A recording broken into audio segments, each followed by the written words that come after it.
As we continue our Small Business Month coverage, the future of our economy, of course, relies on preparing and investing in young entrepreneurs and innovators the same way we do professional athletes. That's according to our next guest, Rob Ironside. He is Executive Director at the League of Innovators, and he joins us now. Rob, thanks very much for joining us. Thanks for having me. Let's talk a little bit about what the League exactly is. What are you hoping to accomplish with it? Yeah, absolutely. So the League of Innovators, or we call it LOI, is Canada's largest community and accelerator for entrepreneurs 30 and under across Canada.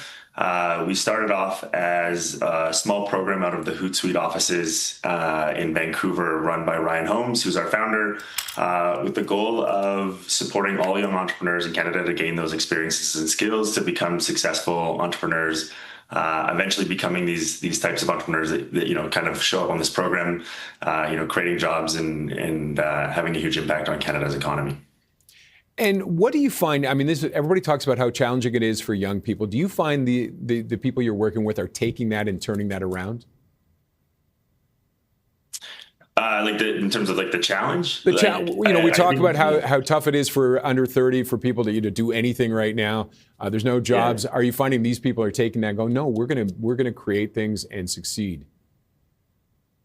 Yeah, absolutely. I think I have the privilege of getting a first-hand look at what incredible things our young entrepreneurs across Canada are doing. At LOI, we work with 300 to 500 entrepreneurs a year that are leading the way in multiple sectors, in research and innovation, in emerging tech and so on. And so I think they're doing an excellent job of that. But as you kind of let off, I think we can do a better job as a country incentivizing and de-risking that path forward for young entrepreneurs.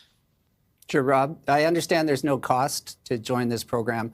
I've got 4 kids under 30. They're probably going to give you a call tomorrow. Can you talk about sort of the level at which you would get involved? Like if someone just has a simple idea, with no capital, like what happens to them in terms of getting assistance from your organization? Yeah, so we have programming for all levels of entrepreneurs. Our goal is to support them from day 1 to year 10. So from ideation to early product market fit stage, all the way up to scaling. And we are sector and model agnostic. So we're supporting all entrepreneurs.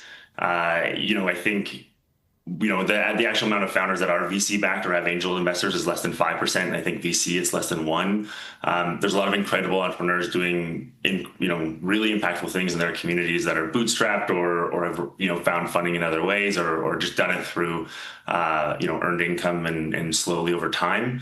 And so all of our programming is free and requires no equity, and we're betting on them as individuals, which really sets us apart from most programs. We understand that failure is part of the process. And so, when we look at even the ethos of LOI and why we started with Ryan had a pizza shop when he was a teenager, and then he had a paintball field, and then he had a web agency, and then he created Hootsuite. And that program, that process took 20 years from the day he started kind of pursuing entrepreneurship to the day he founded Hootsuite. And our goal as an organization is to shrink that down and kind of make it easier into 2 or 3 years and help founders get to that point where they can create something like a Hootsuite.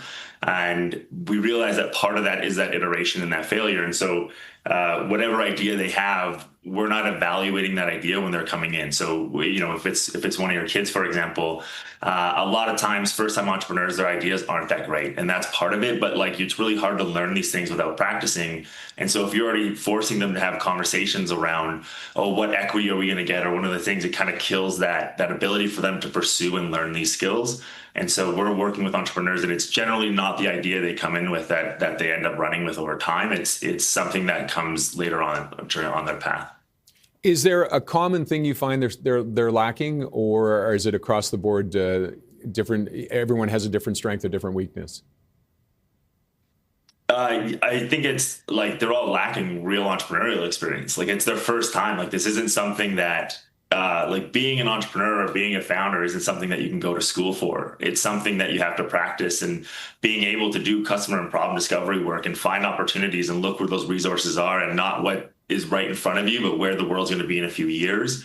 That's skills that we've never seen somebody that just came out and was just a savant and just knew it. It was either they faced a problem themselves and they were unhappy with the services or the market, and then they kind of start that way, or they kind of like through trial and error, through some ideas or some startups that weren't really that promising, learn what kind of ideas are going to be successful over time and which ones aren't, and then we're able to kind of spin that up and use their network that they've built with some of these like first ideas into growing and coming up with some of the better ones that have more potential. And do you find that there's one sector that's kind of I imagine AI is probably dominating to a degree. Is that a good thing that when you have this many people in one sector, or do you like to see a mix? Emerging tech is a great sector for young entrepreneurs, mainly because if you're an AI entrepreneur and you have a few years experience, that puts you in the top 5% of entrepreneurs in that category right now, versus if you have a financial business, you're up against people with 40, 50 years experience. And so it's hard for them to be competitive in those spaces versus emerging tech spaces. So like Web3 or crypto or those waves, it's a little bit easier for them to gain expertise in those areas. But when it comes to this idea that we're saying like we're treating them like a professional athlete, where it's like there's steps along the way and we have to support them and realize that that build that pipeline as a country. We have founders that come in who are building these small little nonprofits in their community, and then through those skills they kind of understand the basics of building something and what that looks like, and then they go on to raise seed capital and move to San Francisco, and it's in the crypto space. And so the ideas that they come in with range across the board, but in terms of where we do see a lot of AI businesses right now, and I think that's a great space for young entrepreneurs to be. Okay. And then Rob, just carry on the AI. Like a lot of young people right now are just paranoid about the job market and how they're going to be impacted by AI. Like, are you starting to see just a massive wave of potential entrepreneurs contacting you saying, I don't want a job, I want to do this because I may not have a job if I do it the traditional way?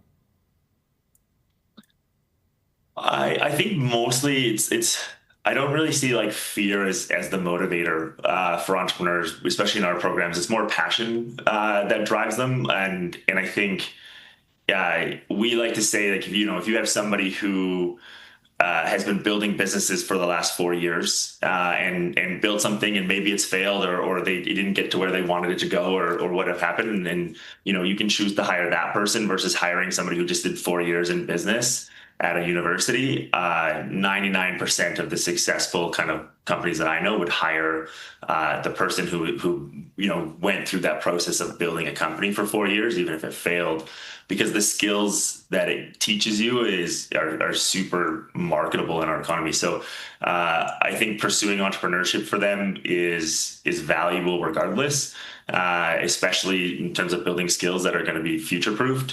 But I completely understand that they would have those fears and do that, and it's a great time to de-risk and create opportunities for youth to pursue entrepreneurship, and then also keep them in Canada.